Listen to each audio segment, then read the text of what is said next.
আলেমলের হতারে যাতে গুরুত্ব নদিবা ফাত্তা নদিবা আলেমলে মাঠে ময়দানে কোরআন হাদিস বয়ান করি করি মানুষরে আহ্বান করিব কিন্তু তোমরা এখানে কোনো দাম নদিবা মূল্য নদিবা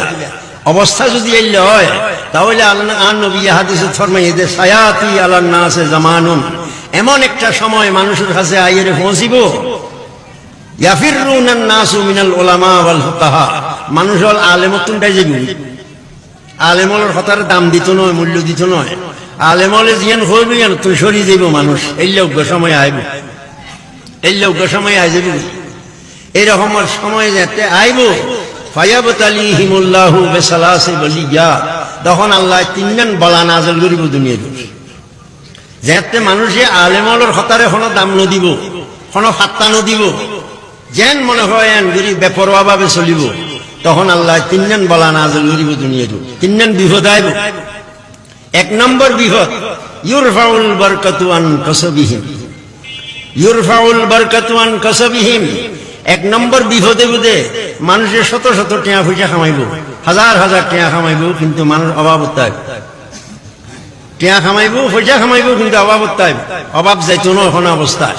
শত শত টাকা কামাইব হাজার হাজার টাকা কামাইব মানুষ কিন্তু টাকা কুলাইতো না মানুষের অভাব লাগিতে আইব সবসময় ইয়ানে কেন আযাব এক নম্বর আযাব দুই নম্বর আযাব ওয়া ইউসাল্লিতু আলাইহিম সুলতানান জালিমা দুই নম্বর আযাব দিয়ে আল্লাহ দেশের ক্ষমতা জালেমরা তো দিবে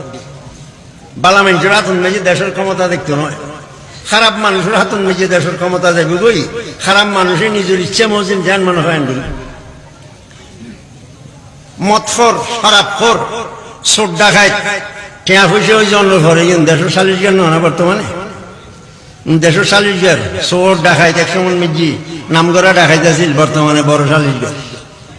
বর্তমানে বড় বিচারক যে জিন্দগির মেজে যা সদ্য ফুস্তানত বিচার করেন না কেন ওয়াজিল টেয়া পয়সা হলো কি এখন বর্তমান যুগলে মহা বিচার বড় সালিশ জ্ঞান এই লোক ক্ষমতা জালেমরা তো যাবে এমন জালেমের হাতত যাবে ক্ষমতা লা ইউবাজ্জিলু কবীরাকুম ওয়ালা ইয়ারহামু সগীরাকুম যে জালেমে তোমার মধ্যে সম্মানিত মানুষ বয়স্ক মানুষ মুরব্বী মানুষ আছে দিতে তার ইজ্জত করত না যে জালেমে মুরব্বী হলরে ইজ্জত ন করিব ওয়ালা ইয়ারহামু সগীরাকুম ছোট হলরে কোনো দয়া ন করিব ছোটর প্রতি দয়াও নতাইব বড়র প্রতি ইজ্জত নতাইব এইয়া সক্কারি জুলুম করে দে মানুষের হাতন মেজে দেশের ক্ষমতা দেব ইয়ান দুই নম্বর বলা দুই নম্বর আযাব তিন নম্বর আযাব ওয়া ইয়াখরিজুনা মিনাদ দুনিয়া বিগাইরি ঈমান তিন নম্বর আযাব দিয়ে এই সময়ের মানুষ জীবন আলেম হাফেজের দূরে সরে গিয়ে গই এই মানুষ হল মরিবার সময় গো ঈমান লয়ে মরিতে চুন বেঈমানি এর দুনিয়াতে তুল মরি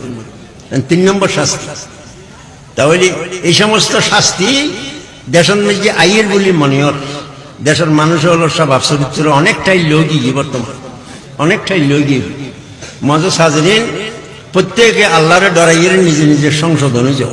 আল্লাহরে ডরাই আল্লাহ মুখিও আল্লাহ